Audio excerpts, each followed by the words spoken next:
All right, good evening, everyone. My name is Emily Hedeman, and I am the chair for the Medford Community Development Board. And I'm going to call the meeting to order. Let's begin with some obligatory procedural matters. This hearing of the Medford Community Development Board is being conducted via remote means. No in-person attendance of members of the public will be permitted, but every effort will be made to ensure that the public can adequately access the proceedings. Anyone who would like to listen to or view this meeting while in progress may do so by accessing the link that was included on the meeting agenda posted on the City of Medford website. A recording of this meeting will be posted on Medford Community Media website as soon as possible. A reminder that given the remote nature of this meeting, tonight all votes from the board will be made by roll call. Please note that all project materials for all projects before the board can be viewed on the city's website, medfordma.org. We will drop a link in the chat.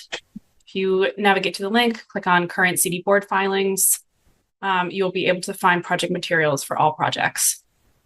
Danielle or Christian, would you be able to drop that into the chat? We're going to start with roll call attendance. Vice Chair Peter Kalves. Present. Sabrina Alpino. John Anderson. Present. Adam Behrens. Present. Ben LaValle. Present. We have a new member who I'd like to welcome, Dina Callegero. Welcome, Dina. This is your first roll call attendance. Are you here? I'm here. I am here. Great. Good to have you. And myself, Chair Emily Hedeman. Before I pass it off to Danielle to introduce any staff, I'm going to pass it off to Vice Chair Peter Kalves. This is Peter's last meeting. His term expired and he is elected not to seek reappointment. On behalf of the board, I want to just thank him so much for his contribution. It's been a pleasure to work beside him on the board. We have benefited greatly from his knowledge as a professional engineer, as a transportation engineer. And I really appreciate his strong approach to ethical involvement, as well as balanced involvement in topics. And with that, I'll hand it off to Peter to whatever he wants to say. Thank you. Thank you, Emily. Yeah. I don't know. It's been an honor and a privilege to serve on this board for the past couple of years, and I've had some personal and professional circumstances that have made it kind of unsustainable to keep going right now. But I will always be glad for the involvement I was able to have, and I'm sure you'll see me back in these meetings, whether making a comment as a member of the public or showing up on the other side of the table with the proponent as in my day job. So I'd just like to thank everyone for all the work they put in and all the vision people have for the city and to keep making the city better. Yeah, thank you. Thanks, Peter. I'll see you on the orange line. And I'd also like to remind you that you're eligible for two 3-year terms. Those don't have to be concurrent. So if at any time you're interested in rejoining the Community Development Board, submit an application, and as vacancies arise, you may be considered. So this is not goodbye. To see you later. Yep. Thanks. And I believe you're jumping off the call now. Is that correct? Yes, I do have to jump. Sorry. Thank you, Peter. Have a nice evening. Yep, you too. Danielle, can you introduce any staff at the meeting or on the call?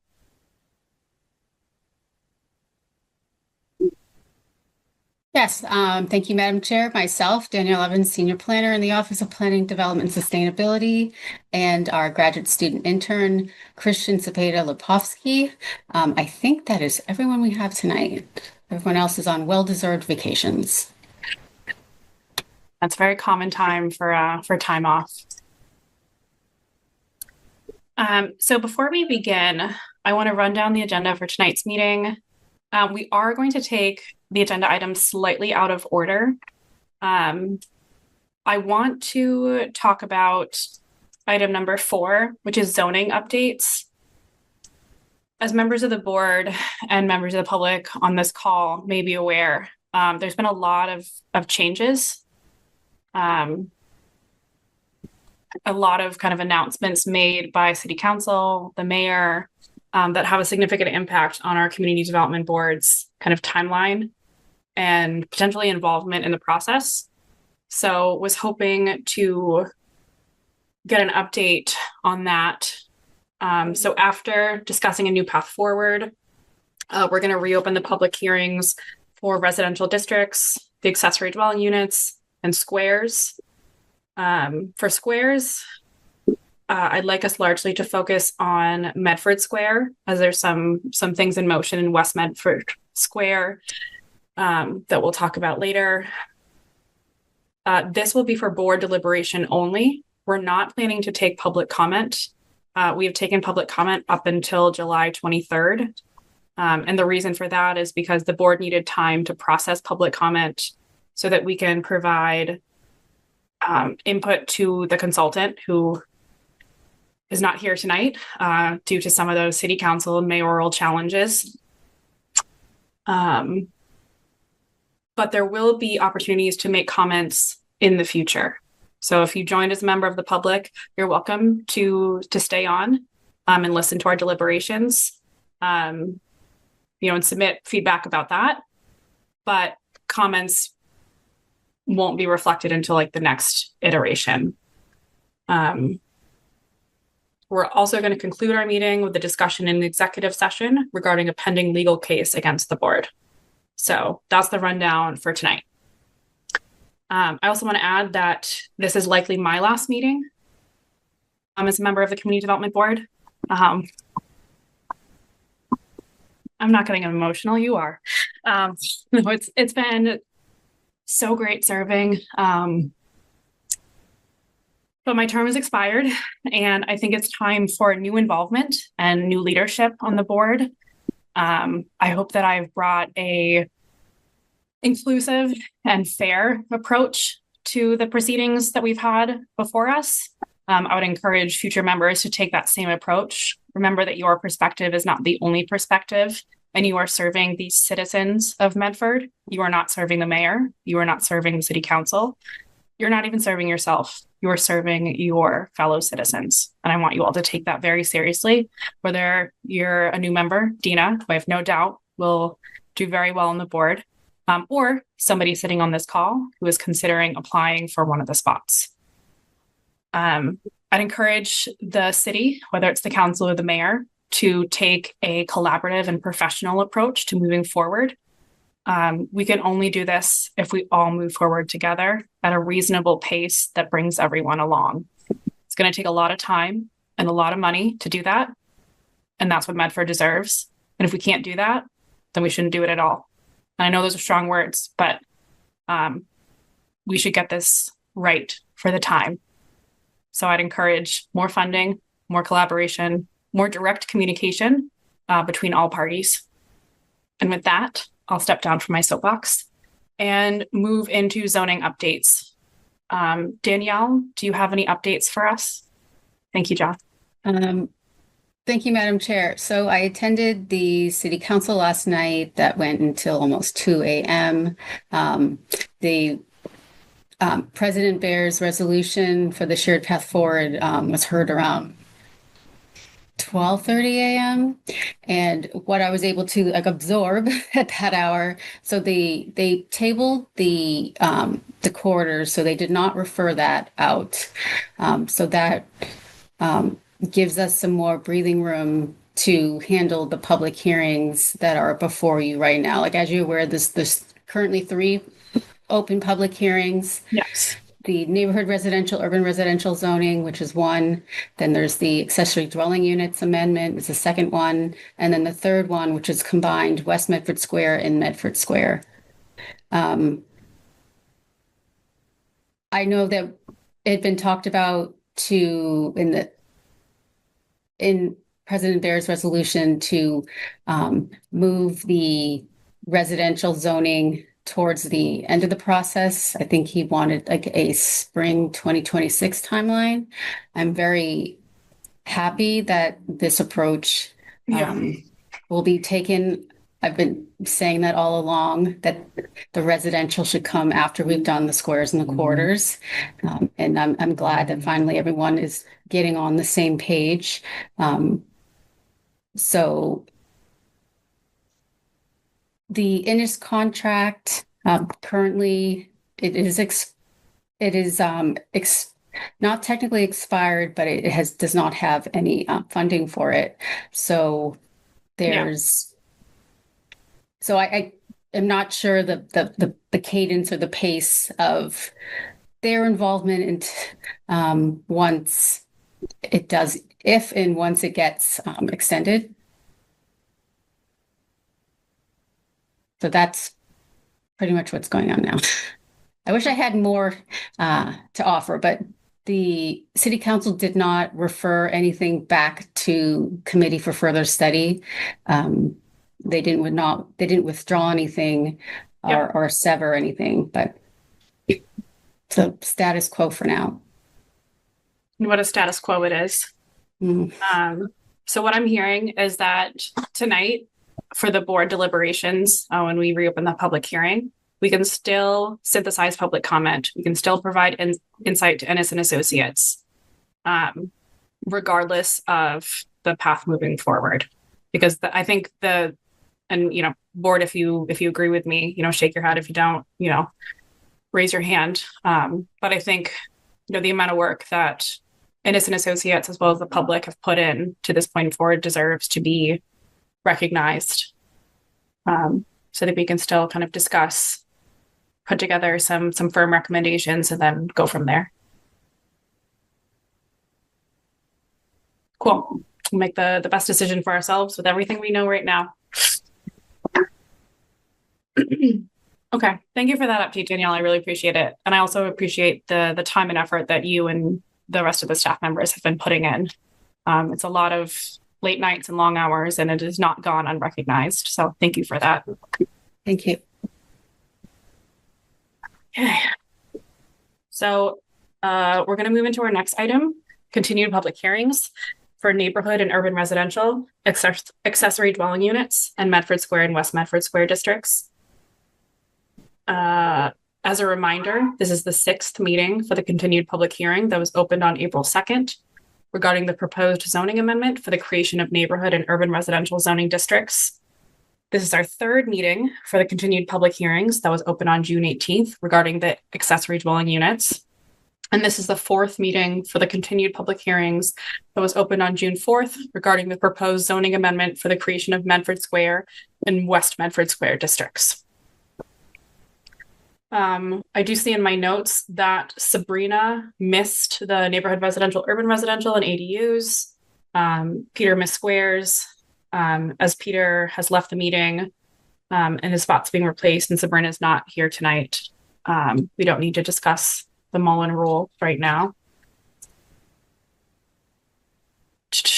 So with that, I'm going to open this up to the board for our deliberations.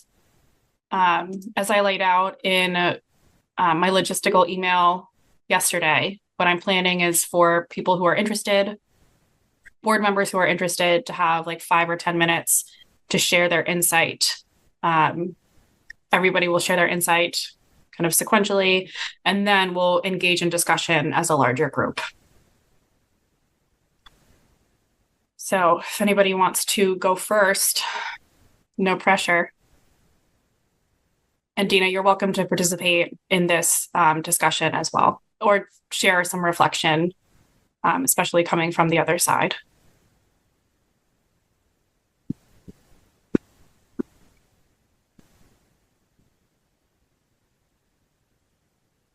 John, you want to kick us off? Okay, thank you.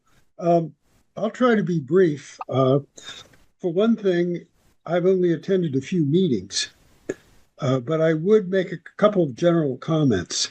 Mm-hmm. One, I'm sort of, it seems like it's sort of a contradiction to have a public meeting for public, particularly when it's for public input, and to do it only over Zoom.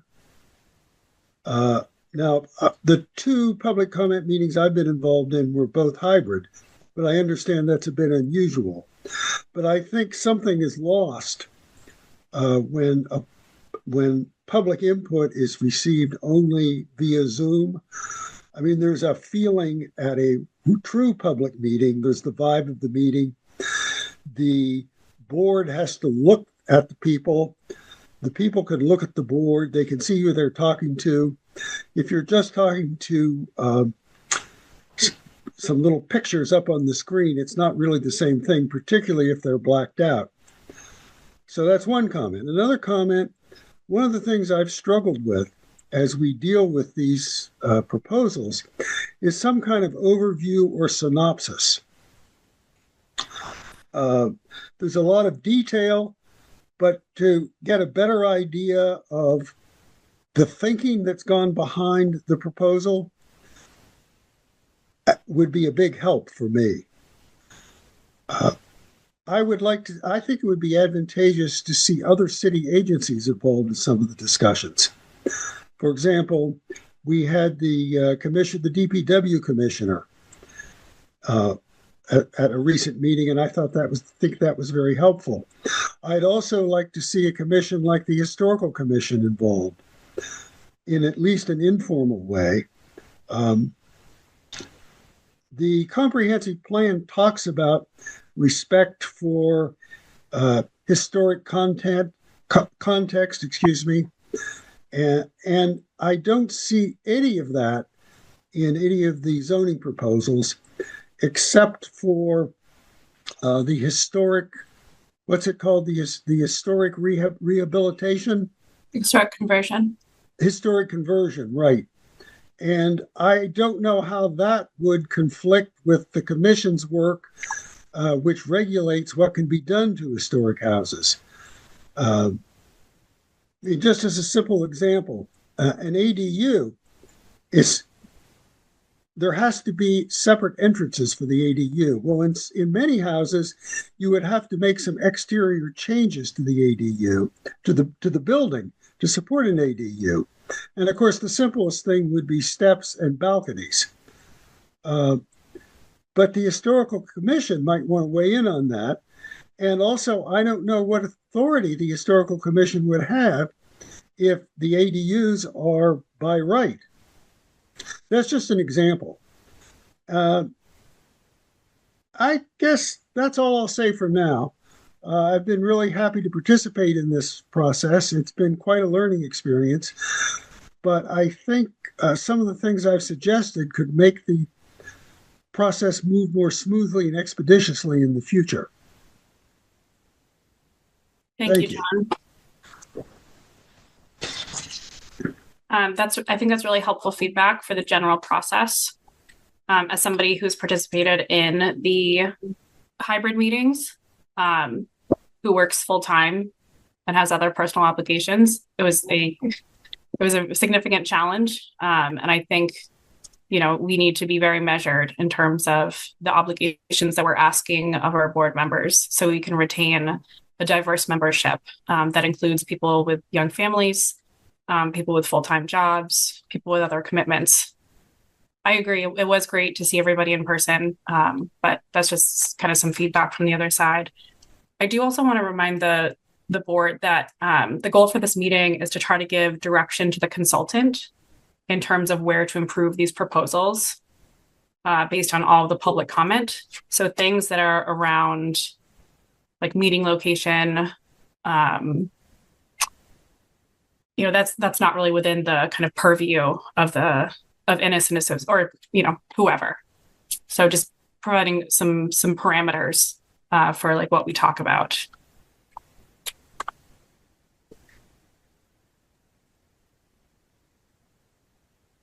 Adam, I see that you came off mute. I was going to offer to go next if we're Great. each going around. Yeah, that would be awesome. Thank you. Okay, awesome. I guess regarding the corridors, I think one of the things that stood out from a previous meeting was Hold on. Have corridors been referred to us?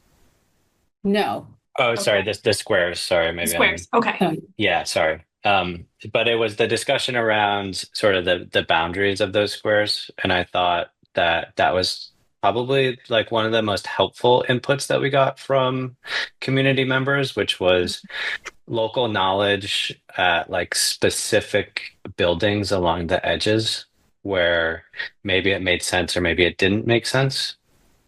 And so I think like that is something that I would find really valuable to like feel confident that sort of the way that these are abutting to the residential neighborhoods are doing so, you know, in the spirit of what the community wants. So that is like one of the main things that maybe stood out. I think the other thing that that has stood out, and I'm not sure the best solution for it, but it does feel like the comments are sort of bifurcated from the public, where on one hand, you know, there's sort of a desire to move kind of more slowly, do the zoning more in line with what currently exists. And then on the other hand, there's maybe a contingent that is much more kind of pro development, or they do want higher density. And so I've struggled with just how to reconcile kind of like the left brain and the right brain there in terms of like what's best for Medford. I think you said it well, Emily, where yeah, I don't want to advocate for my own beliefs. I want to like advocate for what is best for Medford and what the community wants. And so I think there was some back and forth on like just different heights in some of it, especially in the squares. And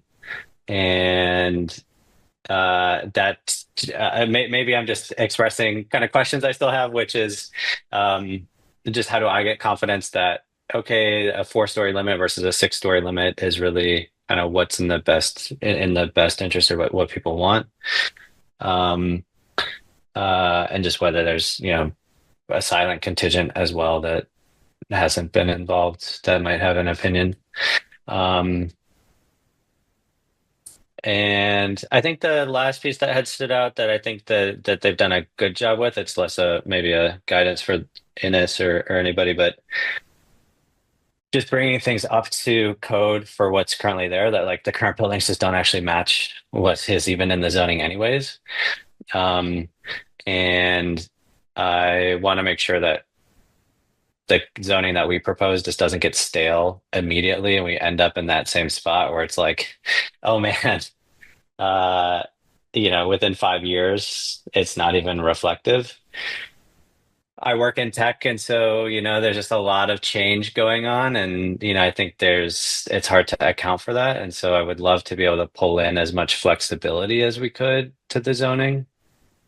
From a personal perspective, I think that defaults to just trying to err towards letting property owners do more of what they want with the property that they have, and being a little bit less dogmatic about, you know, what needs to go in different places, maybe mixed use being a little bit more prevalent. But I think there's a lot of changes that are just happening generally that the city is going to have to account for.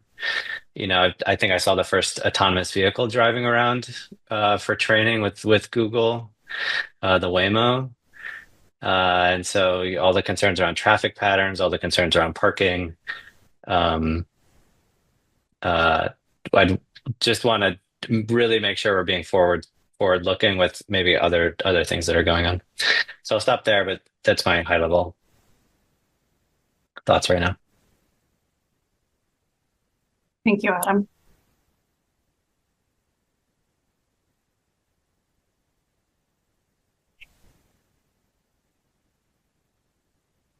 Ben, I see your hand. Yep, I'll take my turn. Thanks, Emily. I want to echo a couple things.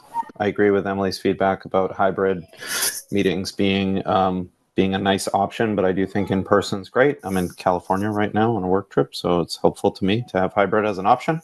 I don't want to sort of belabor the like process stuff, but if you'll allow me a minute, I would encourage City Council and the other sort of powers that be, like to the points that were already made. It'd be nice to sort of get the big picture, you know, why some of these proposals are good for the citizens of Medford. I think that was a a frustrating thing over the last several months, was to have to listen to a bunch of residents who didn't feel like they understood why any of this was being proposed or what benefit there would be for the residents and people that are already here. So, as part of whatever plays out over the next 6 months or so, I hope that there's a campaign, for lack of a better term, to sort of advocate or, state the benefits. I do think that, I read the comments from our elected officials and sort of civic employees that are in the public folder, hearing from the fire chief and the police chief, and at the last in-person meeting, we had the representative of the people that work for the fire department. And it's just very clear that there's a lot of really critical stakeholder groups that were not involved. And so I think that some more robust stakeholder engagement, not just with the public, but also with sort of critical public servants, just making sure that we're setting the city up in a thoughtful way that takes input from the people who spend their working days working on behalf of the citizens of Medford. That also includes traffic and, potential MBTA collaboration. I agree with Adam that we should try to be forward looking with how much, technology is evolving around power generation and transportation. But if I had, and I do have some specific feedback about the proposals, Emily, so I'll get there in just a second. But the number one bit of feedback, I've been on this board for about a year. The zoning stuff sort of took over the agenda in 2025, I would say. And the biggest thing that I would like to get guidance on from city council or the city is clarity on who's accountable for actually doing the work associated to, a comprehensive zoning update, right? We've had Innocent Associates, and I do want to sort of applaud them. They were, kind of thrown into a tough situation. I think that they were very professional and did the best that they could, and I appreciated that. But, for example, right now, their work is done for the time being. And so if we give specific feedback today, who's actually accountable for incorporating that into an updated plan? Who synthesizes that and gives it back to city council? Is that city staff that's already sort of short-staffed and pulling sort of really long hours? That doesn't seem appropriate. So that's my biggest sort of thing is who's actually accountable from here on in for the details of the work. And I would encourage the city not to just sort of roll from one sort of short-term consulting contract into the next one without some real clarity on who's accountable for what. And if it's the CDB, I mean, several times at several points over the last meetings, over the last couple of months, it's been well, if the CDB if the Community Development Board thinks that certain things should happen in certain places, then you can propose that. And that's very hard to do in a public meeting, right? It's very hard to have a working session. It's also not very respectful of the public's time. So if it's the Community Development Board that's responsible for sort of the details of the work to get it to a point that it represents sort of the public's feedback, that's a pretty big ask for this board. Mm-hmm. Especially with so much turnover, that doesn't actually seem appropriate to me. But if that is the request, then maybe we need to think about how to have more working sessions or more executive sessions or something where, we can sit and talk about specific addresses on specific streets and, sort of do that in a way that's more of a working group versus a public meeting. So I've been a little frustrated by the sort of lack of clarity on who's accountable. I'll get off my soapbox. I do have some feedback on the Medford Square proposal. I think there's some parcels on Garden Street, Ashland Street, and Governor's Ave that I think are worth a conversation as to whether sort of mixed use residential. There's specifically some historic homes on Governor's Ave, Ashland Street, which is where I live. So I'm very familiar with the specific parcels, and a couple on Garden Street that are currently slated to be upzoned to either, NR3 or mixed use or urban residential. And I provided some feedback in an email. I don't think that was incorporated into an updated plan, so I'm happy to get into that. I don't know if it makes sense to go through specific addresses. That's probably not the best use of time right now, but I do have a couple of specific I think in parcels terms that of are the in specific question. addresses, like that is helpful information. Maybe it's not something because I don't see us voting on anything in front Agreed. of us this evening. But I want to give a shout out to John Anderson too, because he did some really, really thoughtful groundwork on West Medford Square, highlighting specific addresses. And I think that sort of work is like step one, depending on the true accountability of the work in front of us, as you alluded to, Ben. But if you have specific addresses and you want to flash them on screen, that's great, because then we can incorporate those to the feedback that we share with the consultant. And part of the reason we're doing it as part of this meeting is because we as a board cannot deliberate absent the public. We have to have proper notices, and it's a violation of open meeting law if we were to kind of collaborate offline. So, for better or for worse, I agree with you. Might not be the most efficient way to do it, but it's the legal way to do it. And I know, Yeah, and I if I could respond to that for 30 seconds, Emily, that's totally fine.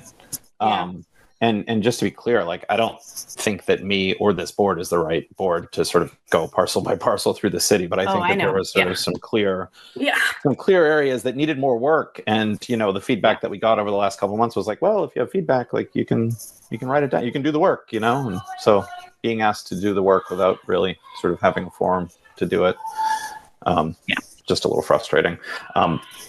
I sent the specific parcel information to Danielle a little while back. It was going to be passed over to the consultants. I'm sure it was, and it's it's probably sort of pending whatever the next steps are with them. So if we want to, I can go back through them, but I'm not sure that's the best use of time. Thanks. Legally, what do we have to do here, Danielle? Do you have to you want me to read them out? I mean, I can read them out for the record.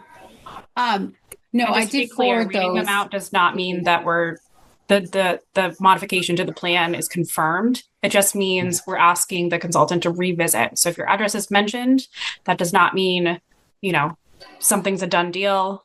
It just means we're going to try this approach. And if we get it wrong, we'll have, another opportunity for feedback. Does that sound fair? Yeah. Sorry, Danielle. Through the chair to Ben. Yes, if I didn't respond to you, I apologize. I did forward that to the consultants and to other staff. You did. No, you responded. I just don't think it's been incorporated into any update. So nothing's been incorporated. We don't have any updates. This is all like consolidating to when. With the squares, I don't know when those are coming since we don't have a contract, and the consultants were directed to stop working. So why don't I just read them? Why don't I just read them off and share my feedback, given that this is open to the public, if that's okay. It will only take a minute. That'd be great. This is sort of specific to specific parcels. And as Emily said, like, if you live in one of these, by all means, you should share a comment at the appropriate time. So this is just me sort of with my own judgment. But 7 Hillside Avenue is listed as mixed use in the proposal. That's a historic multifamily home on the corner of Hillside and Grandview. It doesn't pass the sort of just like, I would say, sort of like a gut check of whether that should be mixed use. That was 7 Hillside. 7 Hillside. So I would encourage another look, maybe if there was like, a dentist office or a CPA or something that wasn't, but it is a historic, beautiful home. 17 Garden Street, similar historic single family home. This is sort of right behind, Pure Hockey. So it is very close to the square. And I'm not saying it shouldn't be upzoned, but a historic home. Same with 11 Garden Street and 10 Porter Road, 14 to 16 Porter Road, and 19 Governor's Ave. Those are the ones that I think are worthy of an extra look, just to confirm. 7 Hillside, 17 Garden, 11 Garden, 10 Porter, 14 through 16 Porter, 19 Governors. You got it. Okay. Yeah. Thanks. I like it. That's it for me. Thanks for the time, Emily. Of course. Ari? Did you call on me? I don't care. Yeah, if you want to. I mean, I'm just going through. So, Yeah, I see that Dina unmuted too. Yeah, I can go after. Sorry. Okay. I'm not sure kind of what my status is currently. Just comment.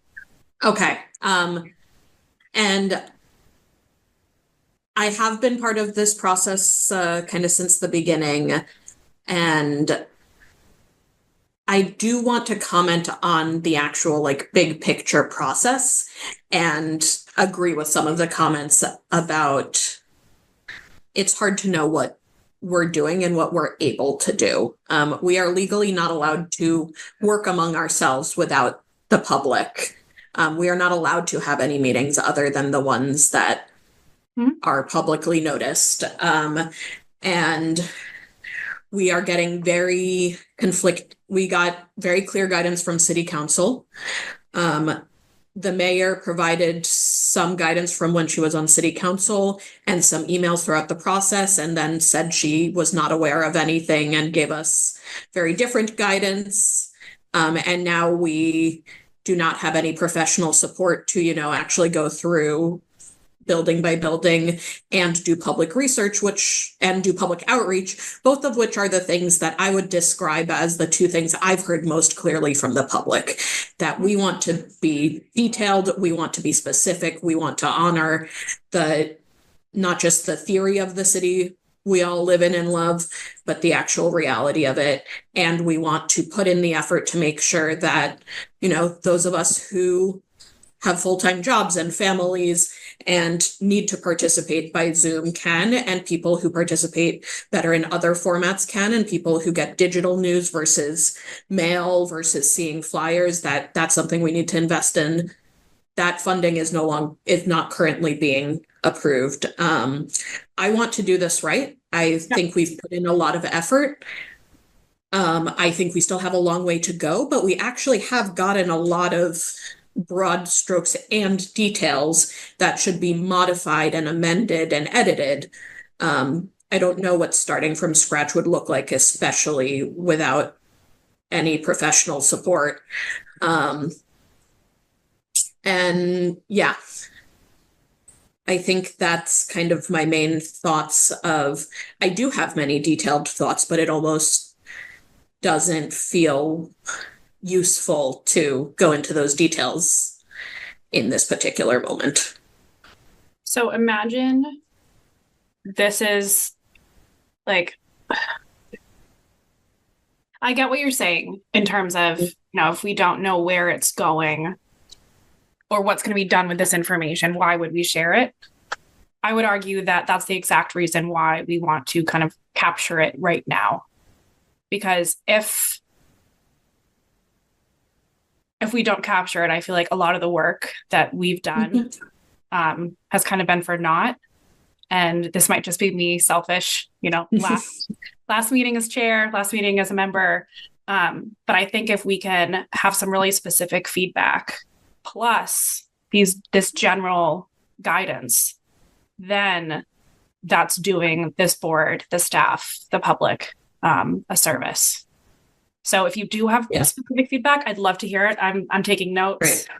I pulled in Ben's addresses. John, I pulled in the addresses you sent, and then I can share screen to kind of pull everything together. Yeah, in that case, I'll probably email my kind of some more, but the broad picture or the main points that I do want to share into the next draft are around kind of the borders of the corridors. I actually agree with a lot of the addresses that Ben has shared with Medford. The squares or the corridors?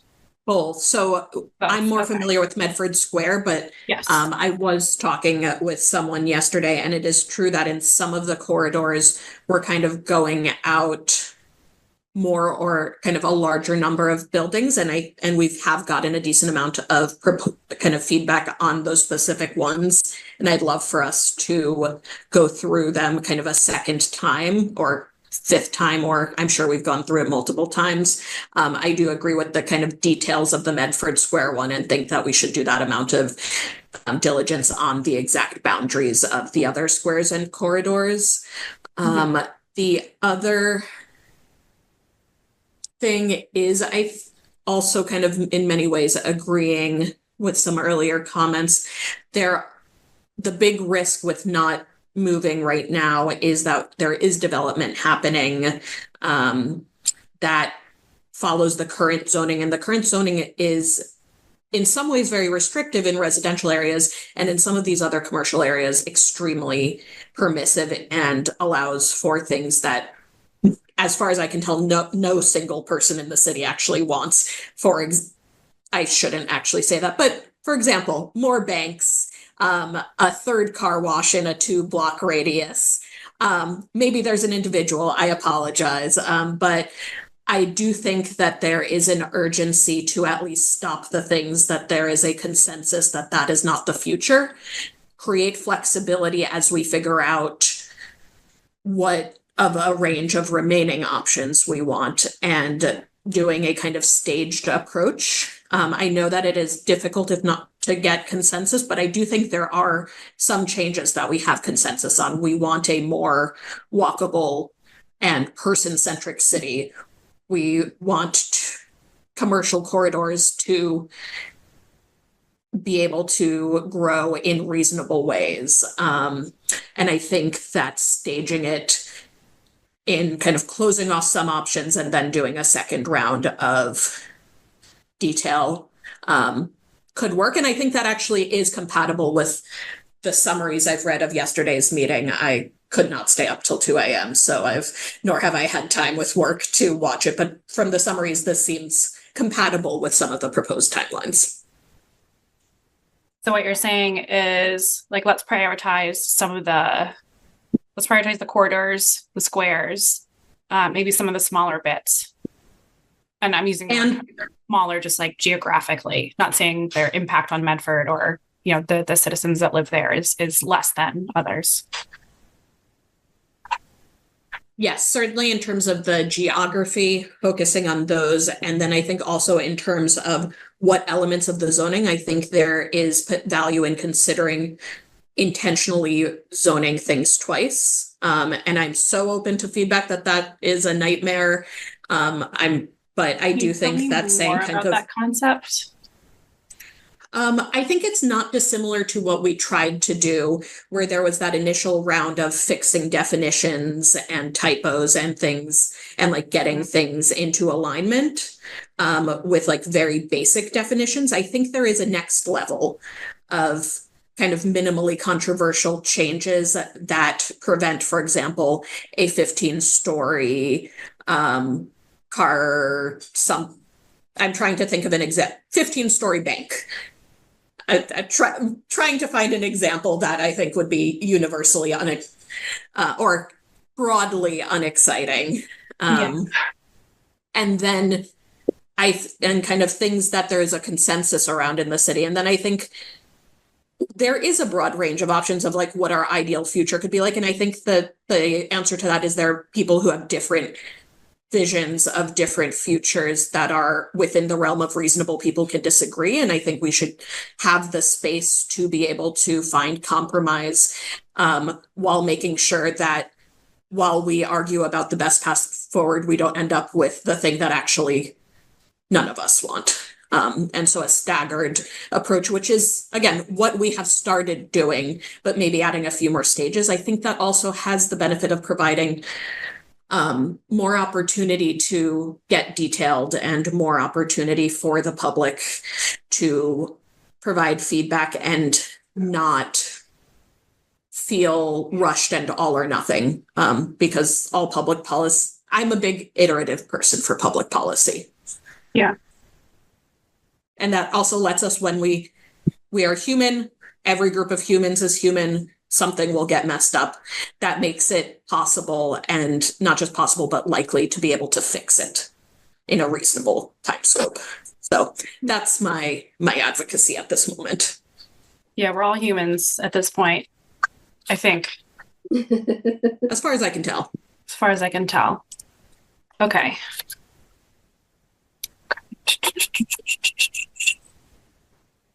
Thank you, Ari. I took some notes. Dina. Yeah, new to the group, so I will give some comments.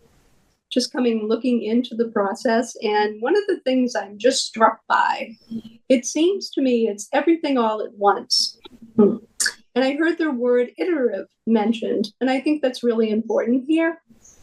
I think that the parcels should be broken out. I don't understand why West Medford is bunched in with Medford Square. I think they should be separate.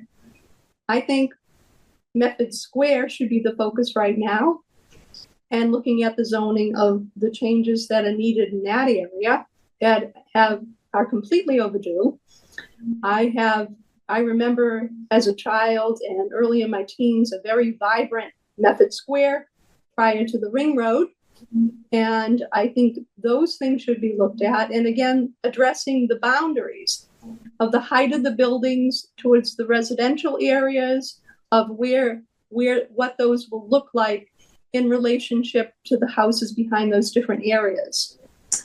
I think it's important to iterate, because when you do a good job in one area, and that good job needs to include DPW, fire, police, schools, and it also needs to include traffic studies, right? Parking as well. Those are things that all go into each particular project and part of the zoning, and they cannot be separated. They're one. And I think it's also very important, as we look at each one of these different zoning pieces that are in front of us, that the message to the public is clear. What the zoning looks like now and what it will be. And I think one of the most important concepts, and what I've started to do since being appointed to the board, is walking around, looking at the maps, looking where the boundaries are, looking at what those changes would be, and allowing our residents to also have that same opportunity to look and gather information and provide constructive public comment, so we can collaborate as a group with the public and we can come up with good recommendations. And hopefully we're able to do that in a very thoughtful way, rather than everything all at once, because it is way too much right now. The information is complicated at times to digest, and at times isn't clear. And we want to make sure the information is clear so that we are able to make the best decision going forward. That's what I got for now. Do you have any specific feedback that we should incorporate? I hear what you're saying about like I would definitely separate West Medford out from Medford Square. Medford Square has been overdue for years and years and years, and needs to be done with the Ring Road, whatever. But we need to certainly take a good look at that and do that. I mean, Medford Square has fallen behind in comparison to some of the other surrounding cities that we have. And I remember at one of the sessions that I attended, Ben gave a very good comment that I would like to echo again, which is, what's in it for the residents of Medford?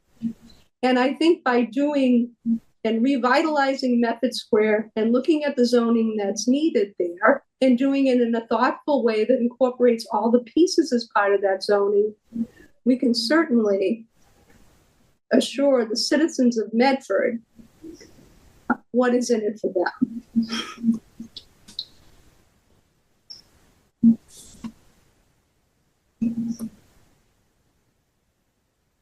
Thank you. That's really helpful. Okay.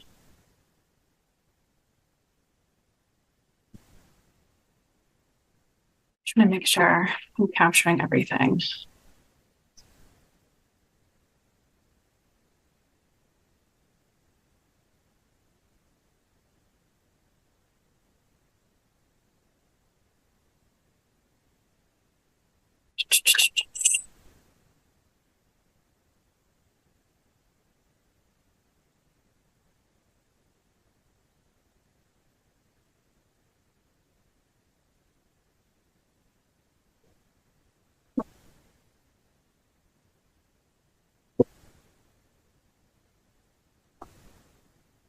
Okay, so let me summarize what I've heard from the board, as well as add some of my own input. So I'm going to start with ADUs because I haven't heard a lot of feedback from the board on those, but I did have some specific feedback that I wanted to pass on to the consultant. And again, all of this is in reflection that I'm not going to be a member of the board moving forward. So I'm kind of leaving it to the board, to the public, to do what they want with this information. So for ADUs, I'd say that this is an issue that we should, as a city, should prioritize. I think going with the state guidance or the state requirement of one ADU by right is, no pun intended, the right thing to do. And I think that any additional ADUs, whether it's one or two, depending on the zone, would all be by special permit. Because I believe we have some zones where you can have two by right and then one additional. I would say it's one by right and then the two would be by special permit. I don't know if anybody has any thoughts on that, Ben. I'll just chime in to say I completely agree with that. Okay. It's not crazy to think that we can handle additional ADUs by special permit. Yeah. And it just keeps things so much simpler, honestly. Yes. And, as Ari alluded to, if we get this wrong, we can go back and modify it, but it's incremental, it's iterative change. And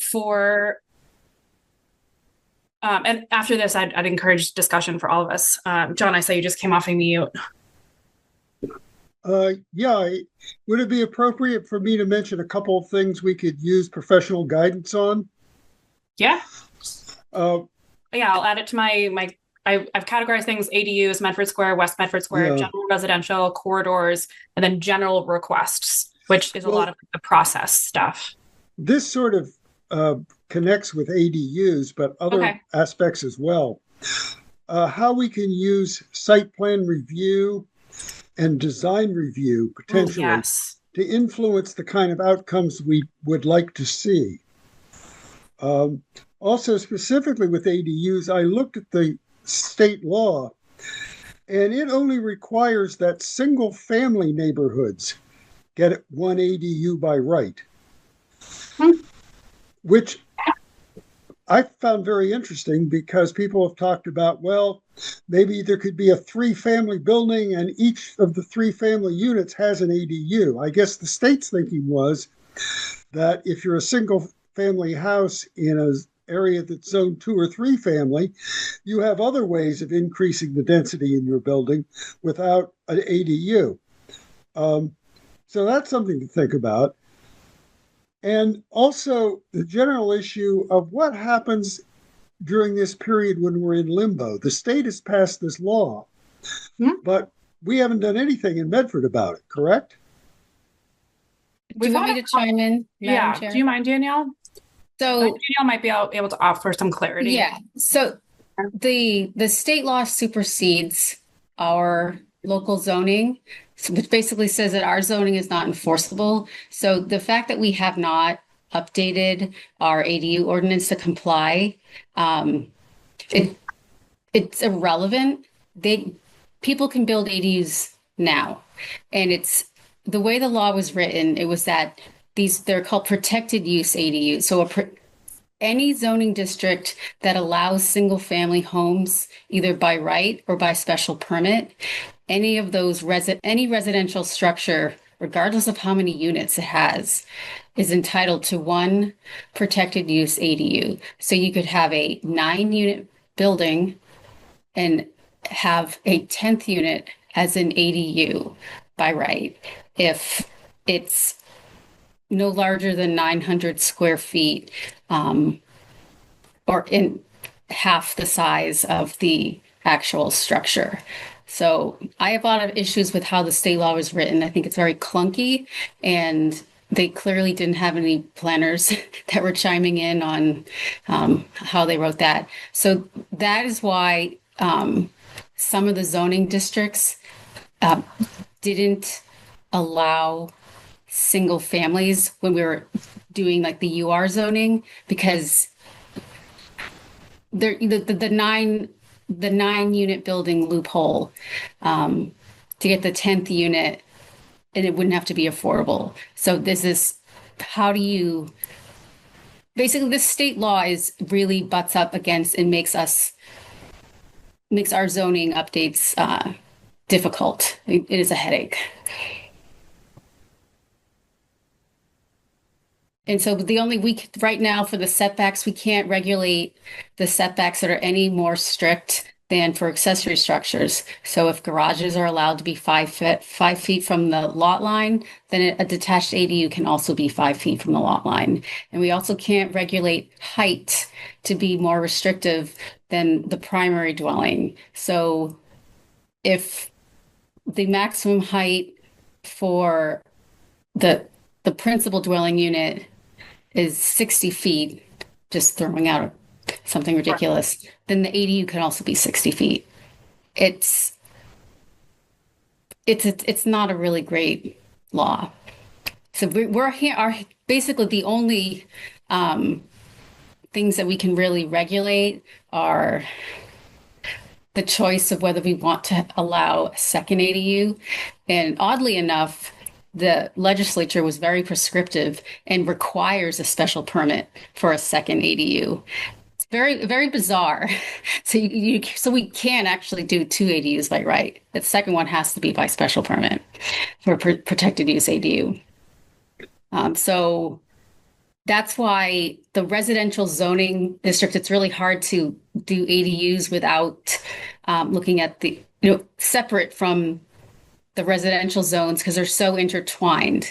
Basically, if you look at the zoning map and you just have to add +1 for that number of units that are allowed.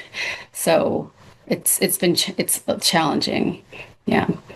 So our hands are really tied with what we can do with those, but I think design guidelines or design standards, which would have more teeth, would be really, really important. Especially around like the historic conversions. We really need to have those really ironed out before, we allow historic conversions if we don't have the standards that are really solid. Which thankfully things are slowing down, that we can actually take the time to work in these chunks. And we don't have a large planning staff, so we would normally be able to, because I do have the expertise to do the work that the consultants are doing, but I just have so many other, tasks. So that's why you farm out these standalone projects. But if things are spread out more, we can spend more time to do it right. I'm rambling a little bit because I'm still very sleep deprived from last night, so I probably should not talk too much tonight. But thank you so much. That's been very helpful. Thank you, Danielle. One other thing, if I may. Yeah. In my attempts to educate myself, I've run across various articles online, which I think members of the board would be very interested in reading. But I'm not sure if there's any legal way to do that in the context of the open meeting law. Is it possible to have perhaps... I'm sorry, go ahead. I would say you can drop the links to those in the chat for this meeting. You could also send them to Danielle, Alicia, Christian, other members of city staff, and they could disseminate them to the board. But I would say, if there's articles that are informative on zoning, on planning, development, and so on, drop them in the chat. And then even the public that's part of these meetings can check out those articles as well. Okay, thank you. Yeah, but I think that's great. And I would encourage other members of the board to do the same. It might be useful if there were a particular place the public could go. If this idea caught on and there were 10 or 20 articles of general interest, it might be useful for the public if they had a place they could go to, not to see specific comments from folks in Medford, but just what the rest of the world is saying. Yeah. I hesitate to add more to city staff's plate, but maybe there's an easy way to, add some sort of tracker for that. But yeah, that's interesting. Thank you. Yeah. Okay. So in terms of ADUs, I think we can keep going on that one. Prioritize one by right per the state. No kind of movement there. And then no additional ADU by right. And any additional, whether it's one or two, depending on the zone, would all be by special permit. Cool. And again, just a recommendation. You guys can kind of rip it up when I'm on the other side. And then I'll take my 2 minutes to let you know what I really think. Medford Square. Actually, let me do West Medford Square first. So for West Medford Square, what I'm hearing is continue to prioritize it. And these three things might sound conflicting. Continue to prioritize, sever from Medford Square. And I know that's a city council thing. That's not a consultant thing. And then also kind of keep it on hold until the completion of this economic development plan that's in the works. So some of those things our consultant can do. Some of them they can't, but they're all there. I also, I added the addresses that John had sent over. I'm just going to read those out kind of for the record. And John, your comment on these, and feel free to jump in. But your comment, I'm just going to read the email. Last time we discussed the squares, we talked about trimming residential housing from the proposed mixed use zones. The consensus seemed to be that putting them with residential zones would simplify our discussion of the squares. It was pointed out, and I believe the commenter is on the call this evening, that there was a very nice two-family house built in 1880, almost certainly the single family, at 51 Harvard Ave that would become mixed use. Other board members suggested that there were most probably similar homes in the proposed mixed-use districts. John valiantly volunteered to research West Medford Square and said that the addresses below all appear to be one or two family houses within the trimmed UR districts. Similar to what Ben said about the Medford Square properties, these might not, fit the exclusion kind of qualities that we're looking at, but they should just be revisited. So on Canal Street, it's 21, 24, 25, 26, 30, and 34. Prescott Street, 5, 9, 10, and 27. Irving Street, 3, 5, 7, 9, 13, 15, and 17. On High Street, 414, 417, 418, 437, 511. On Johnson Avenue, 3. Harvard Avenue, 43, 47, 51. Boston Avenue, 24, 28, 30. On Warren Street, 7, 9, 10. With an additional note that there's also apartment buildings and buildings used by St. Raphael's Church that are not in the list above. John, do you have anything to add? I want to thank you for doing that work. That on the ground work is just invaluable. And I'll get to that in a second.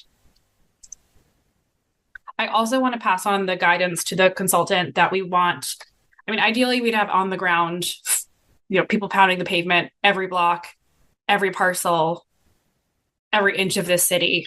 But I think maybe a reasonable ask, given that we don't even know if we have any resources moving forward, is that we would like on the ground footwork for at least 2 blocks of district edges.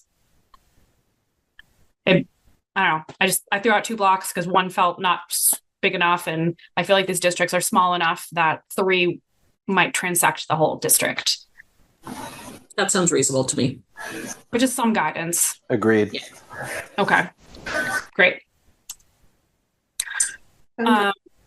Dina? No, I said that sounds like a good plan. Walking around. What does it look like? Yes. And to kind of go back to what Ari said, this doesn't say who's going to do it, but just says it needs to be done. So we're kind of getting to, fun territory there. Okay, so Medford Square, prioritize, sever from West Medford Square. And again, that's a city council action. That would not be Innocent Associates. That would not be us. That would not be the mayor. And then also on the ground footwork for at least 2 blocks of district edges. And then per Ben, the addresses that he highlighted, 7 Hillside, 17 Garden Street, 11 Garden Street, 10 Porter Road, 14 to 16 Porter, 19 Governors Road. And then for general residential, which I feel like is the biggest monster in front of us here, I would almost suggest like a wholesale relaunch of that entire initiative. I completely agree. Yeah, which feels like a really big ask of the city, of any consultant that would come before us.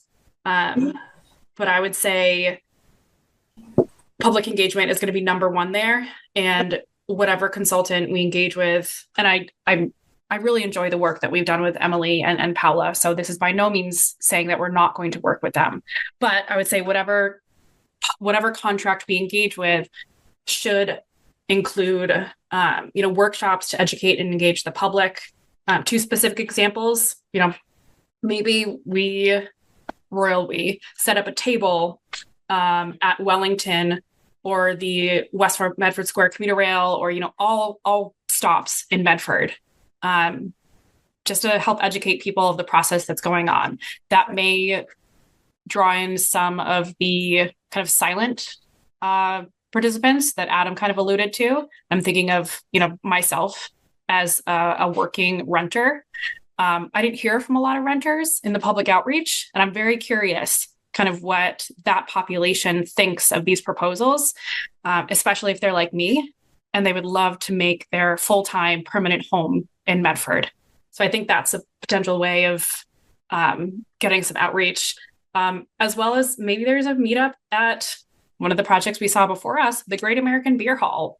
I was there last Thursday and I had a great time. It's such an electric venue. There's a lot of local people there.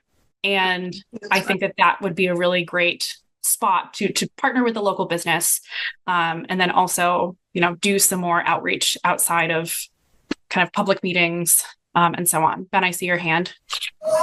Yeah, I just want to +1 we didn't hear from a lot of renters as part of the public comment period, and I think that's a critical constituent group. Critical group of residents. I would also add non-native English speakers, and I realize that takes time and resources for translation services and deliberate outreach, but we have a very vibrant non-native English speaker community in this city, and I don't think that they've had much of a chance to participate, and I would welcome efforts to increase that participation. Yeah, I'm grabbing my copy of the comprehensive plan. And there's a great list of the project team, the steering committee, city staff boards and commissions, and it has a lot of different groups that, could be called on to help reach those populations. So I like that. And that's a good shout. We have not heard a lot of, non-native I don't think we've heard a single non-English comment, or I haven't read one now that I think about it, which is really a shame. Comments from people who whose English is clearly accented with another language they know. So I will say there are many multilingual people in the city. Sure, but somebody that, might not speak English. Absolutely. And I very strongly agree with intentional outreach to both those populations and to renters. Yeah. So I think we should, prepare our consultant to do that sort of work. And then, if that process is going to be wholesale restarted, I honestly don't have a ton of specific comments, but the amount of, what's it called? The amount of, I'm just going to say feedback because it's a more neutral word, but the amount of feedback that we got from residents that they didn't want what was being proposed to happen to their neighborhood. I don't even want to talk about what was being proposed to happen to their neighborhood. I think there does need to be an increase in density in Medford. But I think the way it was done was almost like a patriarchal way of saying, this will happen to your neighborhood. I think we just need to flip that script. We need to bring people along, whether it's education or workshops. Dina, I see your hand. Yes, I would certainly I would certainly delay residential zoning. And I think you go back to the whole point about being iterative again, right? You show success. You work on the projects in front of you. You show success. You show collaboration with the citizens. And you show what can be done with Medford to benefit the citizens in collaboration with all the different pieces of infrastructure that need to support it. Yep. And then once you develop that, the final piece would be the residential piece, if needed, right? If needed. I think it'll be needed. I think you'll need it. Yeah, I think you'll need it. But at that point, you've already developed a process that works and something that can be implemented and certainly show success, because we learn as we do. When we do something, we go back, we figure out what went wrong, and then we try to fix those pieces going forward. And I think that will be certainly a recipe for success with the changes for zoning. And I think it's also important. I read the comprehensive plan, and I think it's important that going forward, we link a lot of the elements, that we do back to the comprehensive plan, which was a great document that was developed by so many people and residents in Medford. So kudos to that group. Yeah, we had a lot of work put into the comprehensive plan, so much so that, when members of the public made comments about, we weren't engaged for this. I found some people whose names were mentioned in the comprehensive plan who said that they weren't involved in it. So I'd encourage everyone to maybe do a little refresh of that on their own. The board can't do everything. So, maybe a quick refresh of that would be helpful for members of the public that are engaged in this process. Right. So it shows the foundation for the needs of Medford, and that's an important document. Ari? I did want to make a kind of brief note about kind of the groups we just talked about that haven't provided a lot of feedback and about restarting. I do want to kind of reemphasize that I think it is important to get some things done that are almost ready to be done quickly. I don't disagree about the kind of big residential. I think that should be last, and I'm open to restarting it because it clearly didn't go well. There's been a substantial theme of rhetoric around like real Medford and whose voice counts. And I do want to just explicitly call out that I have heard that, and I am not entertained. If you live in Medford, you're real Medford. All of us with all our different backgrounds and experiences are real Medford, and we have to engage that. And there is no one correct vision that we know. Well said, Ari. Yeah, and I do have a lot of I don't know what the right word is, but when people would come up before us and say I've lived in Medford for X number of years, that's great. You got into a wonderful city at a wonderful time. It's still a wonderful city, and we want to make it a wonderful time to get in again. So, as a renter, I'd love to be part of that, but I also recognize, there's a lot of stuff at play, and I would hope as a city we move more towards like inclusiveness and belonging and collaboration. This is not an us versus them problem. This is a all together problem. But yeah, it's a good reminder, Ari. Ben? You're on mute still. Lowered my hand and thought that unmuted me. Sorry. This is one more bit of specific feedback on neighborhood residential for, if and when it gets rebooted. I would encourage the consultant or sort of whoever's on the hook to revisit the NR1 zone, the very large zone in Fulton Heights. That was sort of blanket. NR1, the justification was largely due to the number of private roads and small lots, but that's a very it's sort of a broad categorization of what is a very diverse part of the city. And so if there is a goal to increase density and upzone certain areas, I think that a closer look is needed at the Heights neighborhood. Not to say that it should or shouldn't be NR1, but I think we just sort of it felt kind of dismissed because of the private road issue, and I think that there's more to it than that, and it's worthy of another look. That's great feedback. Yeah, and I know that private roads present kind of a unique challenge. And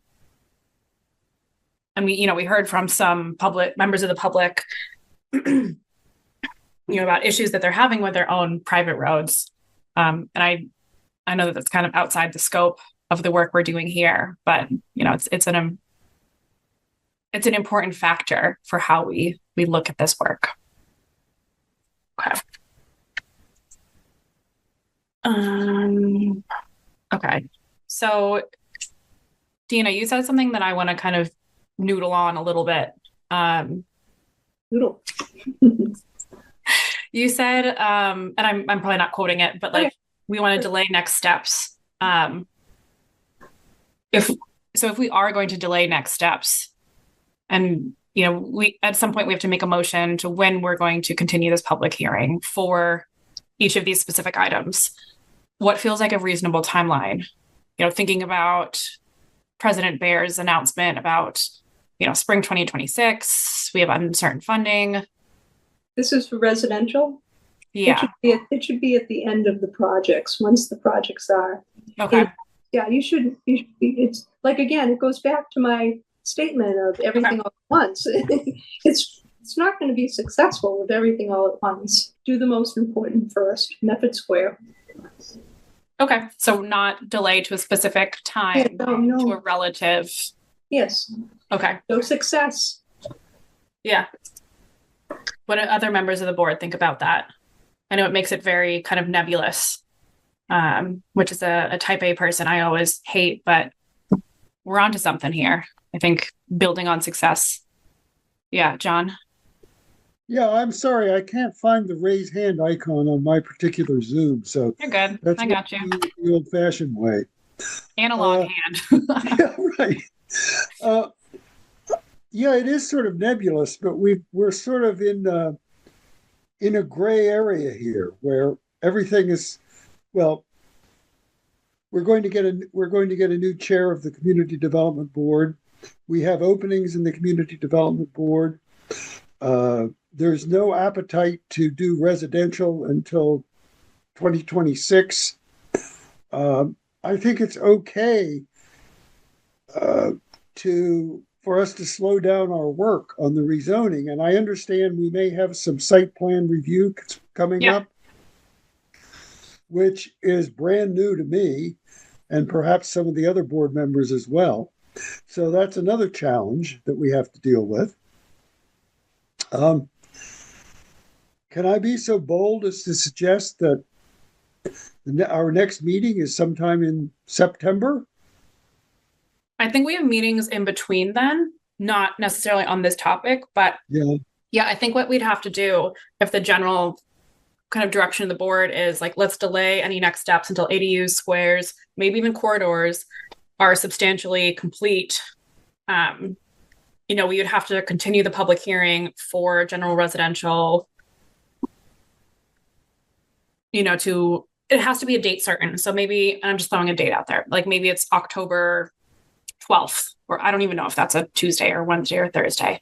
And then once October 12th comes around, if the other items before us are not substantially complete, then we would vote to continue again. We have had some feedback from the public that not having like firm dates isn't helpful because people want to know when things are happening. But I think if the board consistently communicates, hey, we're not going to start this up until it's substantially complete. And as part of each subsequent meeting, we say, we think we're 50% there. We think we're 75. So people get a general idea of like when it's coming. I think that would be a helpful approach. Now, I don't know if I think City Council may be re-referring, or the committee may be re-referring things to us at some point. So there might be some timelines that start to become out of our control.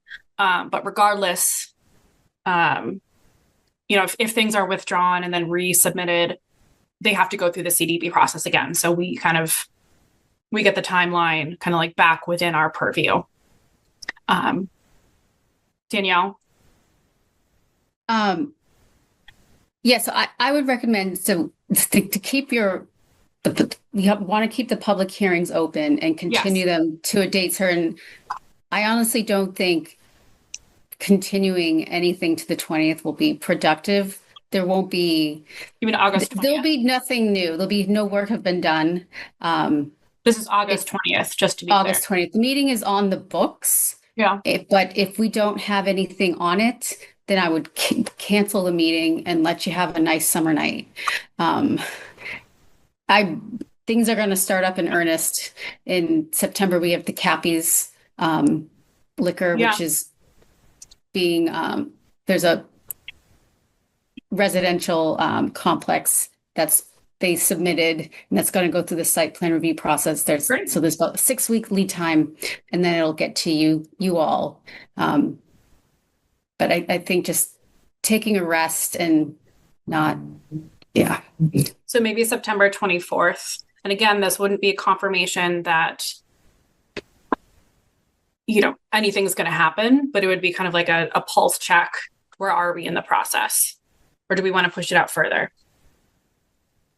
I think realistically, if we're talking specifically about the neighborhood residential, Yes, I am. it can be much further, because that sounds like that would be the next opportunity for us to actually even work on Medford Square and the things that we all just agreed we want to do first. So I'm going to look at Danielle. I see your hand. Yeah, so we only have the meetings scheduled out to the end of calendar year, but we're maintaining the first and third Wednesday schedule, which I know that there was some talk about whether we would depart from that. But so the latest that you could continue it, I think, would be December 17th. With the idea that you would have the 2026 calendar and you could continue it to, a date certain. I would hate for us or for you all to continue to a date that you think there would be a meeting, as I'm not sure what procedure would have to happen if, say, it was a holiday. Like how do you continue a hearing if you can't have the meeting? So I would say December 17th, and then it's very possible that City Council will refer it back to committee for further study, which closes the NR anyways and starts it over again with a whole clean slate of Yeah, everyone's eligible. Yeah, and they might need that anyways for quorum. Yeah, so I would say that once you're done with this discussion, that the residential and ADUs to December 17th, for the purposes of revisiting it might even just be dead at that point, and there'd be no action to take. But that's the furthest that it can be continued. So that's just really what's before you is when do you want to take up those squares again? Okay. And I'm thinking that August 20th is probably pointless. I don't have anything else on the agenda. If there was an A&R, you'd have to meet, but otherwise. So September 3rd. Yeah. And also ADUs. I would do the ADUs with the residential because they kind of go hand in hand. I see what you're saying. Yep. Okay. Ugh. But I feel like if we were able to, so right now with ADUs, there's one by right, but we don't have any guidance for anything for special permit. So if somebody wanted to build 3 ADUs on their property, would they just be SOL? They can't do that. Okay. They can only build one. But if we were to pass like local rule around ADUs that allowed for the possibility of, 1 or 2 additional ones through special permit. It's only one additional one that you can for protected use. So we do have local ADUs. Yeah, so I think that's what I'm referring to. Yeah, so the state law says one by right, and then we one have by right. And if you want a second one, it's by special permit for a protected use ADU. And that's in only the zoning districts that allow single family homes.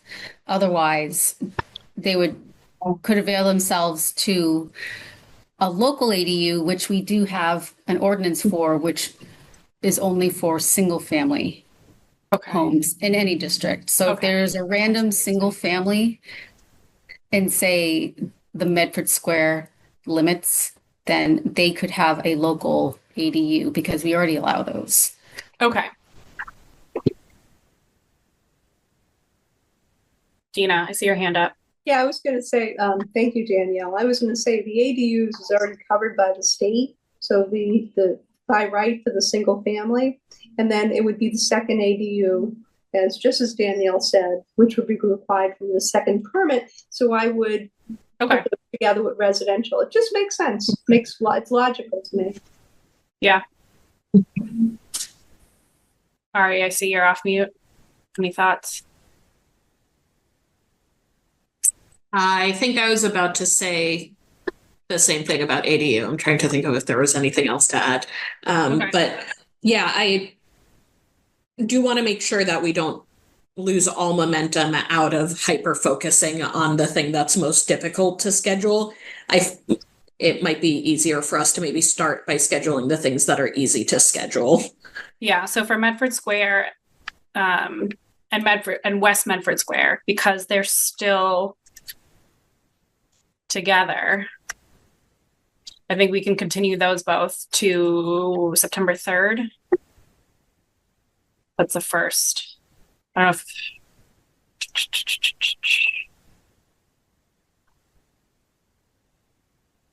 and then that will give the consultant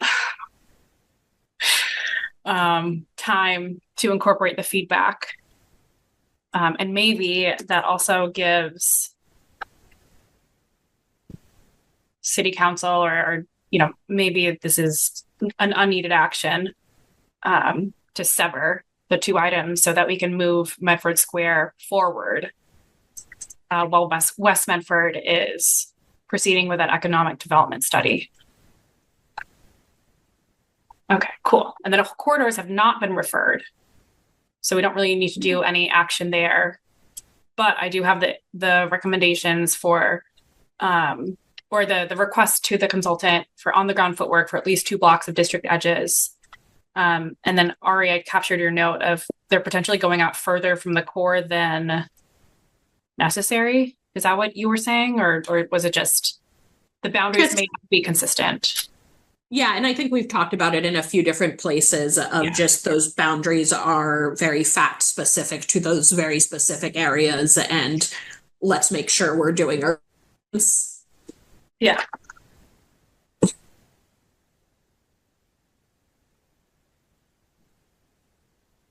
Okay. Cool. Okay.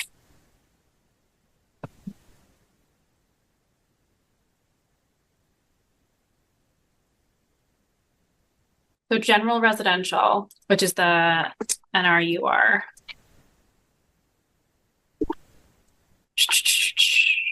Public engagement. Delay. I don't have to say delay. I'm going to say postpone any next steps until ADU squares, potentially corridors, are substantially complete. Clearly outline the benefits. What sort of benefits do we want outlined? Just to get as specific as possible. I mean, there's clearly like financial. And I'm going to say, actually, I'm going to change to consequences because that implies positive and negative. And I think highlighting some of the things that are currently allowed that there is little enthusiasm for. And like, you mean like uses, or what do you mean by that? But uses, sizes, dimensions, like I think there is positive feedback about the Salem, or no, about the Mystic corridor when people realized we did it. I don't think it got nearly as much publicity, but kind of some of the changes we made there, once people learn about them, those are positive. And I think talking about like, hey, right now these things are allowed and we're making sure that, you know, the next 20 years aren't built into them. I think that some of those things are also really worth highlighting, the kind of risks of not acting. So one thing that I think we can put there is 15-story buildings, whether they're banks or not. You would also mention lot size. Do you want to add some more to that? Ari?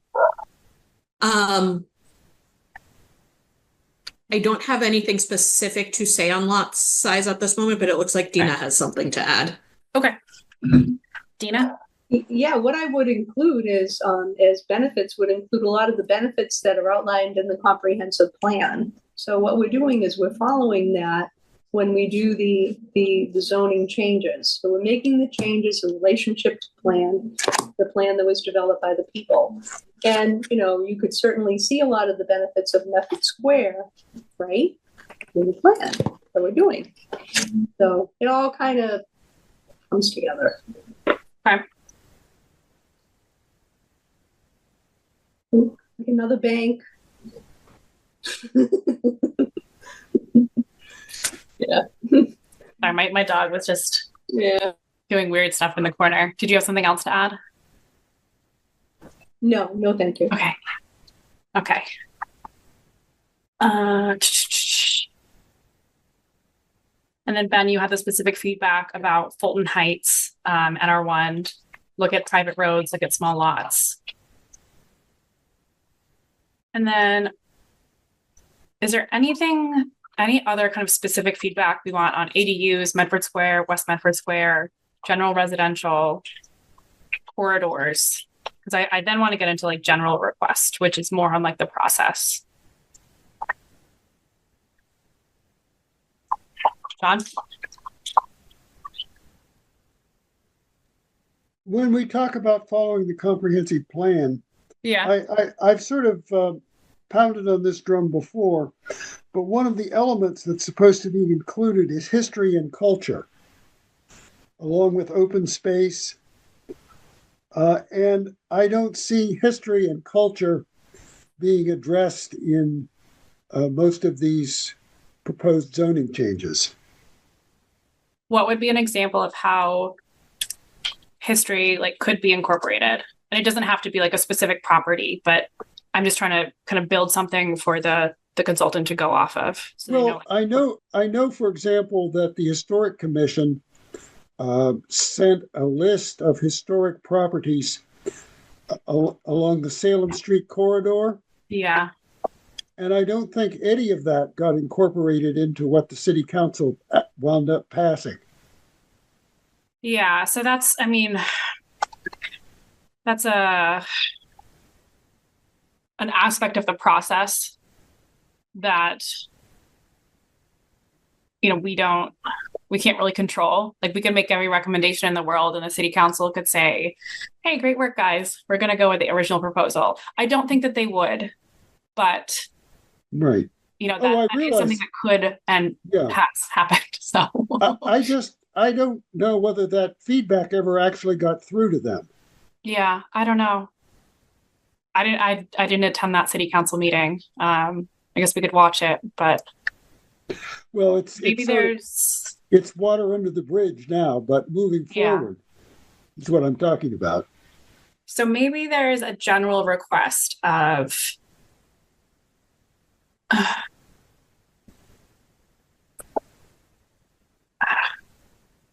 maybe there's some nuance in terms of like how our recommendations are presented to the city council, because I believe just our list of recommendations was passed on. I don't think we had any members of the board there to kind of share any like additional detail, right? And I think that's kind of like a potentially an overreach of our work. I don't know. I don't think that's an overreach. I think it's not Okay. something that we are obligated to do, but I don't think there's anything about it that feels Yeah. inappropriate. I think Okay. I would love to see this process be a bit more synchronized and collaborative.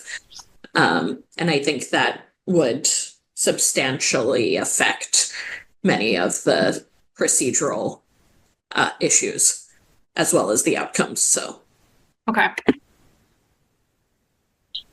and I see Danielle's hand. Danielle. Thank you, Madam Chair. One thing I was just thinking about is you could have a joint meeting with City Council to just talk about zoning and be in the same room together. That is a thing that could be done. And I've worked in love that. cities where we had that. We've done that. God, I feel like that would have saved us so many headaches over the past couple months.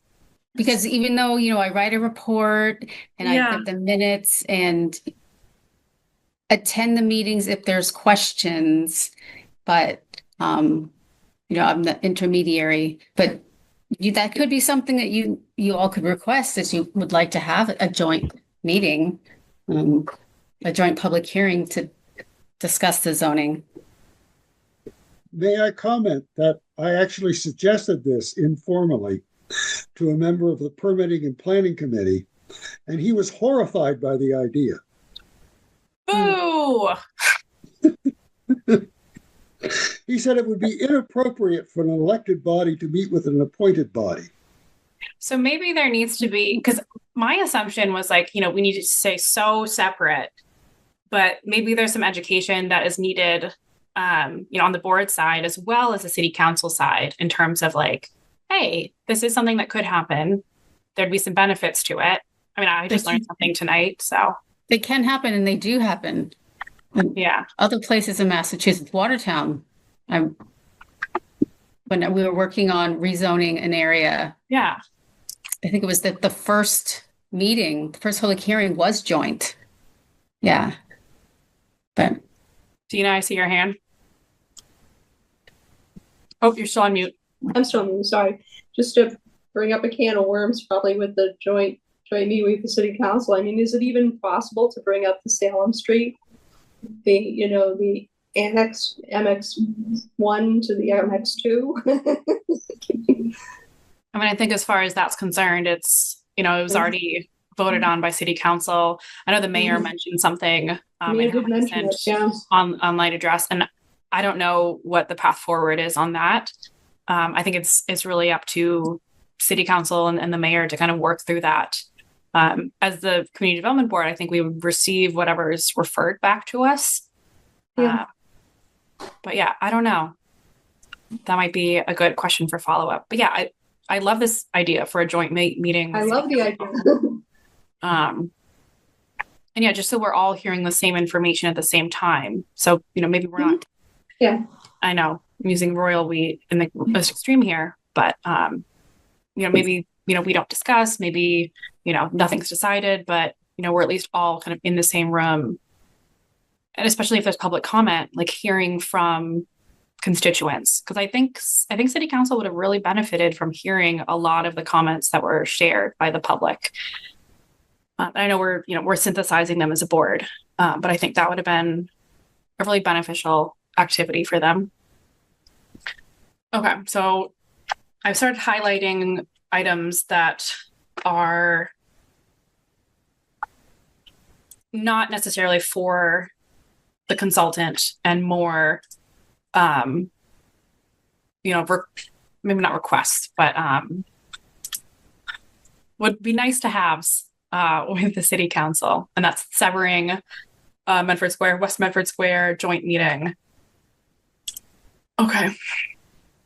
I think this is also a potentially city council, potentially mayoral request.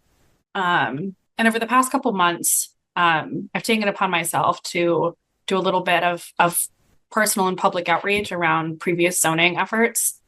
I've had great conversations with a couple members of the public. I think I saw one of them on the call earlier. I think they've since jumped off, but Paul's not on it anymore. But as well as some of my former colleagues from the city of Somerville, which I know Medford is not Somerville. We're so different in terms of like city makeup. So we're not them, and I'm not trying to make that comparison, but there was at least one 100% city staff resource dedicated to the zoning effort. And I would request that the same is done here in Medford. Danielle and Alicia and team are, working literally at their limit. And that's not the way to get this work done. So I know that's not something for Ennis and Associates, but I want to kind of pass that request on. I also took notes on the involvement of other city departments. John, I know you mentioned specifically the Historic Commission. We've heard from DPW. We heard from Fire Department kind of unofficially. And I appreciate the representatives' participation in public comment, but maybe we need to get something a little bit more official. Are there other departments that we'd want to kind of call out?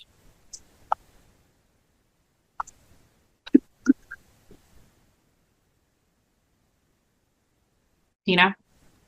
Traffic, parking. Okay. Schools. Okay. You need traffic studies to do, like, if you increase the density in an area, what is the impact on traffic?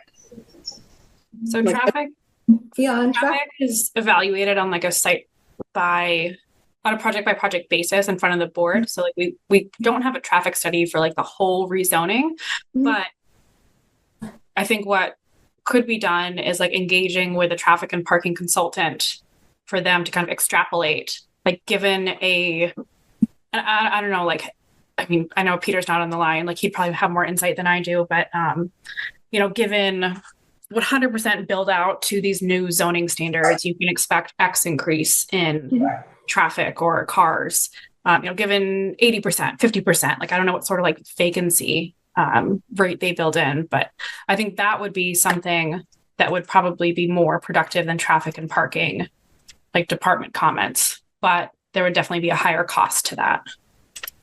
Yeah, I just think that just where I live, if it ever increase the density, College Avenue was blocked up way past George Street to try to get on just in the morning.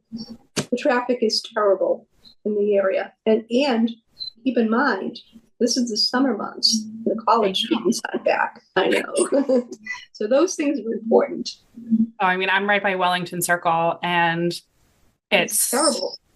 It's horrible. Very grateful that I have the opportunity to take the Orange Line into work, but and the couple days where I do have to move around in my car. Oh God, it's an exercise in insanity. Okay, so yeah, maybe there's a traffic impact study. Okay. There's also 2 studies that the city of Somerville did, which I think would be interesting for, maybe city staff to evaluate whether they would be productive. One is called an economic impact study. I've heard several members of the public also mention something like this. I'm going to go ahead and share screen quickly.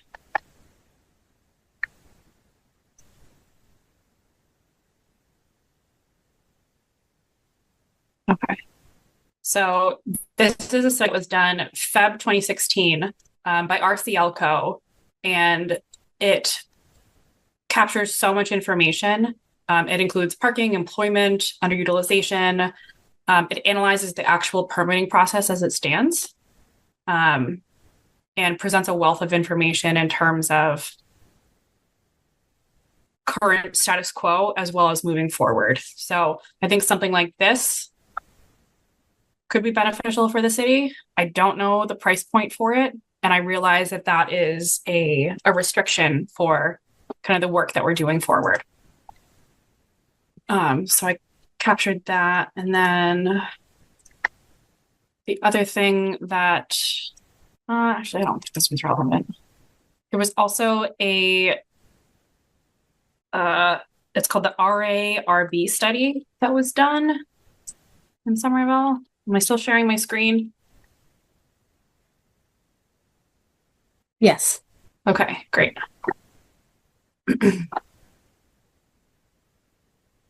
So this was analysis and discussion of current residential zoning regulation. I know we've already done a lot of maps of current conditions for Somerville, so this might be duplicative work, but I think it would be a helpful document for us to reference in terms of the work that was done. Again, I'm not sure of the cost of this, but it's a very in-depth study of residential in a neighboring neighborhood or neighboring city. So those are 2 items that I called out. Maybe we're also requesting a traffic impact study. Yeah, that's kind of that's the feedback that I've captured to date.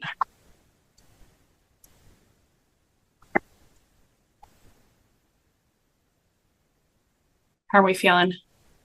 We're just about at the, I think, hour and a half, hour 15 mark of this discussion. And we do have the executive session, just to remind the board.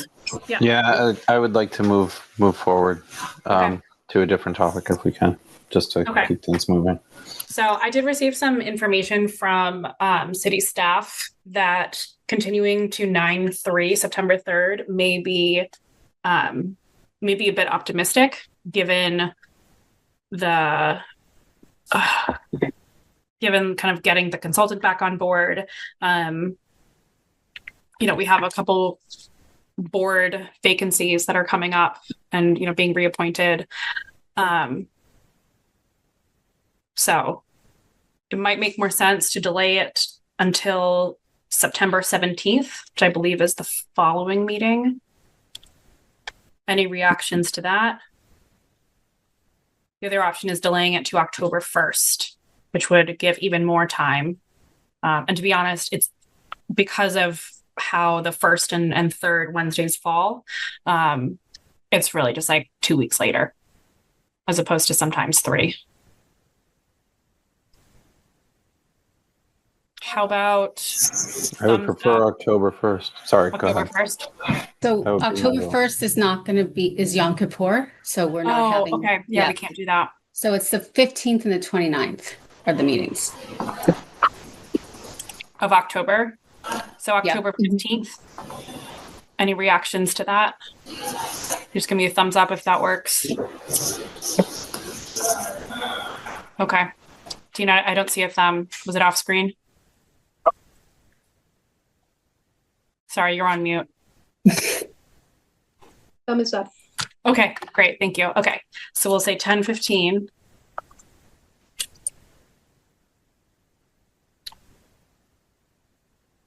Okay.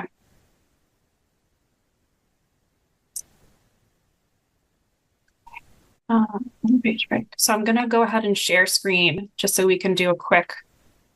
Actually, no, I've read all this by word by. No, I will just real quick.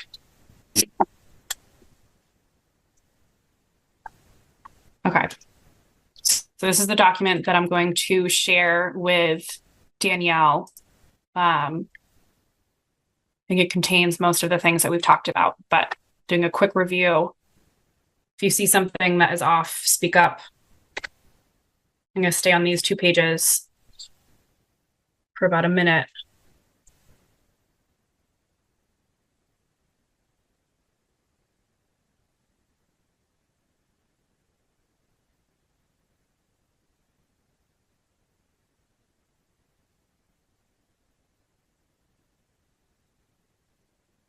All right, can I go to the next page? These are just general requests.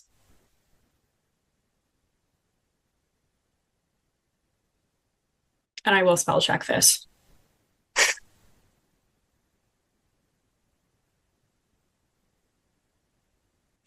All right. Thank you. Nice job. Yeah, you're welcome. If this is the type of work you want to do with your involvement in the board, there is a clerk role that has been vacant for the past 8 months. Okay, so let me go back to my doc. Okay, so what I'm looking for now is a motion to continue each hearing to a date certain. What we've talked about is continuing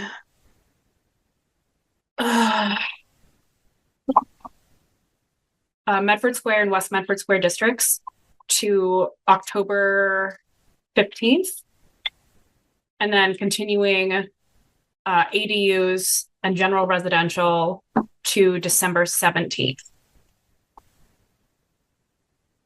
Looking for a motion. So moved. Yes. Awesome. Thanks, Ari. Wait, am I allowed to do it? I'm an alternate JK. Sorry, stepping back. Yeah. Seconded. I don't think Ari was eligible to make a motion. So I move. Thank you. So now we're looking for a second. I'll second it.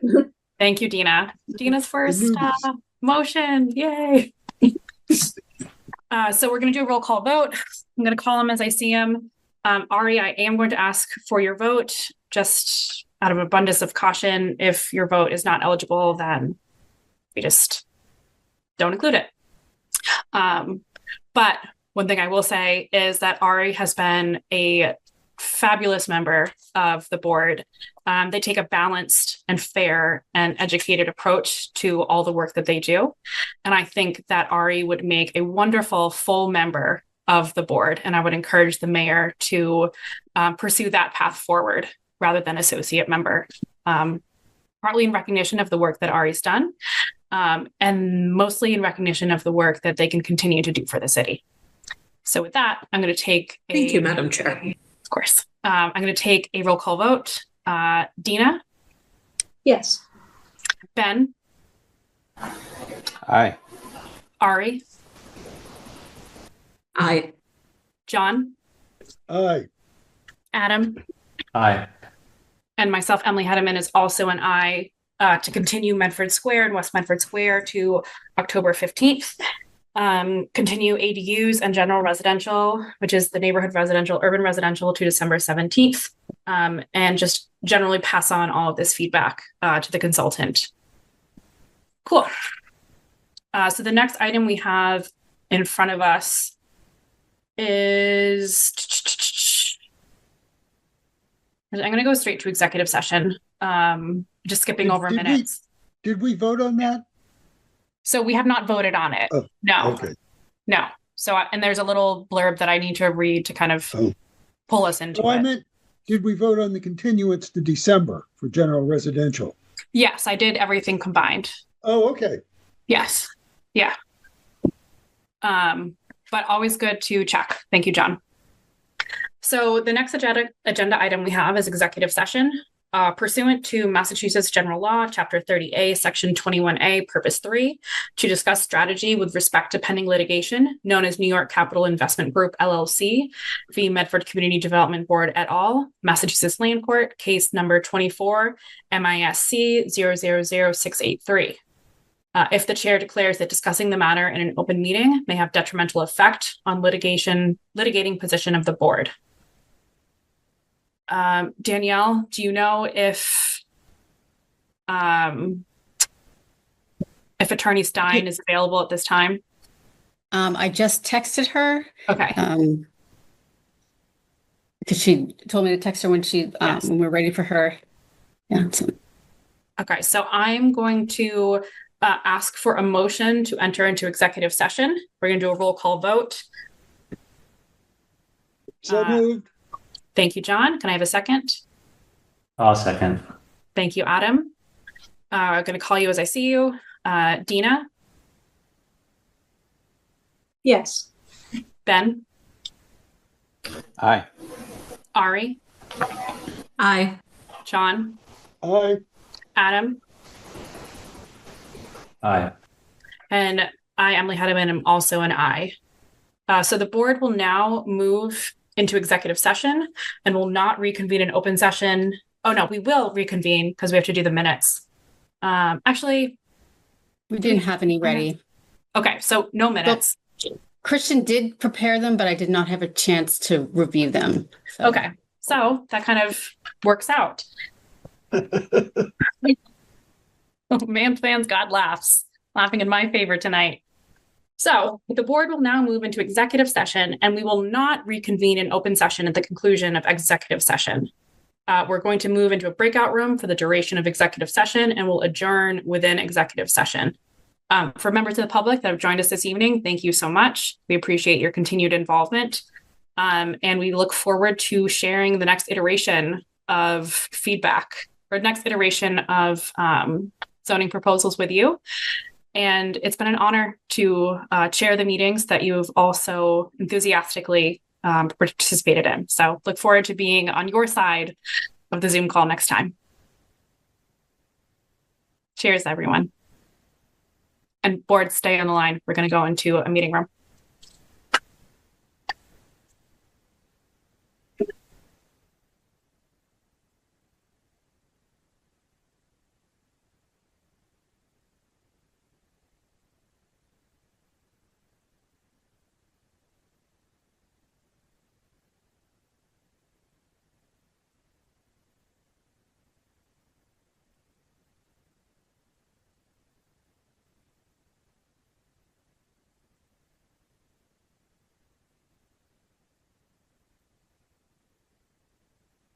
Danielle, are you all set with the breakout rooms? You need anything from me there?